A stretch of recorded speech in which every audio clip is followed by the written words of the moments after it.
Bumili ako ng YouGlow Babe Whitening Soap. Ang presyo niya sa Shopee is 173 yung isang balot. So, ang binili ko ay buy one take one, dalawang balot na yon. Ang total ng dalawang balot na yun na buy one take one ay 318. Then, nag-apply ako ng voucher, naging 260 na lang. So, bawat pack, pumatak na lang siya ng 130 pesos. O, diba, ang laki ng natipid ko. From 173 isang balot, ay naging 130 pesos na lang. So, ayan siya. So, ang bawat isang pack na yan ay may lamang 5 soap.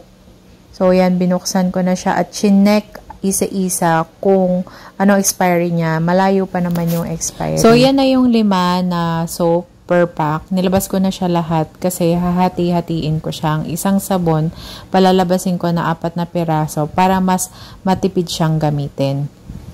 Pagkatapos hati-hatian, binabalik ko siya sa Tetra Pak kung saan siya nakalagay, and then pag kailangan ko, kukuha na lang ako isa-isa. Yung link kung saan ko nabili nasa comment section or description box. Thank you!